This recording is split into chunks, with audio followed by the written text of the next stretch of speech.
Good evening, everybody. Sorry for the poor quality. Uh, Dealing with some technical issues on travel in Italy right now, so my internet connection is not the best.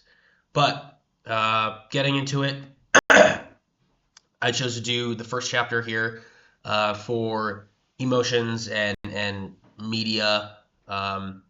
Starts off with the four traditions of emotion theory, right? So the four uh, traditions are the basic emotion tradition, the dimensional tradition, the appraisal tradition, and the psychological constructivist tradition.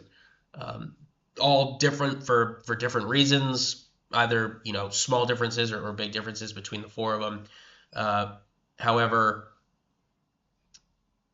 the big thing that I kind of took away from this chapter is um, the question that it brings up is, can something that is so ingrained in just being human, that's been around for you know millennia, which is having emotions, how can that be changed by something so recent as the internet?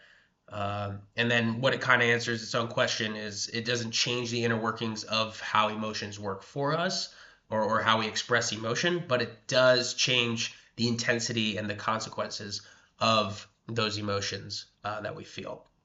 And I think that is something that I think we've all felt personally. I know I certainly have felt it, specifically with social media. When I'm watching a game, like an Eagles game or Phillies game, I have very like intense emotions about what is happening on my screen. Um, so for what I have to do is I have to not tweet anything right in the moment, because I will say probably something that's a little bit more dramatic than what I mean. Um, I pretty much restrict myself on Twitter and X, just to give myself some time for my emotions to calm down, so I can put out what I actually think, not what I have dramatized in the moment. So then the chapter brings up how digital spaces have grown, right? So we have more access to more content. And then with that comes things that are more likely to trigger in us moral outrage, right? So something that you wouldn't typically see with traditional media, newspaper, or TV, something that you see online that you have more moral outrage to.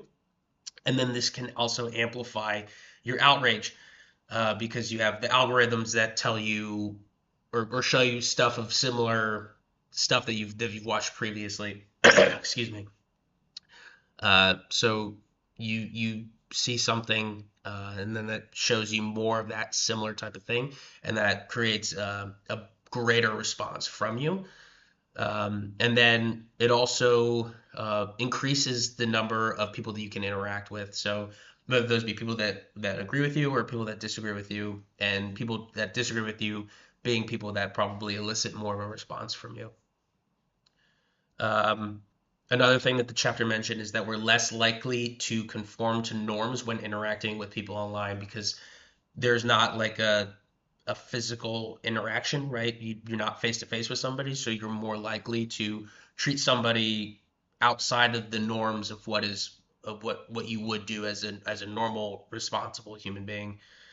Um, and then it said that you can expect to meet different emotional needs based on what media platform you're doing. So, I think that this makes sense personally, right? You have like when you watch a movie, you want to look for something that evokes a certain emotion. For me, it's typically comedies. I watch a lot of comedies, but it's typically more of a whole concept where you're looking for something to elicit multiple emotions. Whereas when you're scrolling on social media, you want something that's quick, easy, constant stream of information.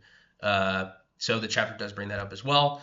And then finally, the last thing I took away from this chapter was, while social media can generally be positive, even things that provide positive emotions can be used negatively. So, right, all what I said previously, if you feel your emotions more intensely and you're shown more things that kind of evoke that outrage from you, um, with that, even the positive things that you can feel can also be used in a negative way. The chapter mentions ISIS as an extreme example, right?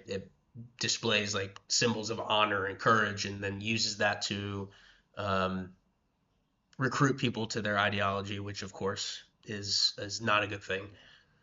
So overall, it kind of seemed like this chapter was pushing like a yes, uh, you feel more emotions, and yes, it's generally not a great thing. So curious to see where the rest of the book goes.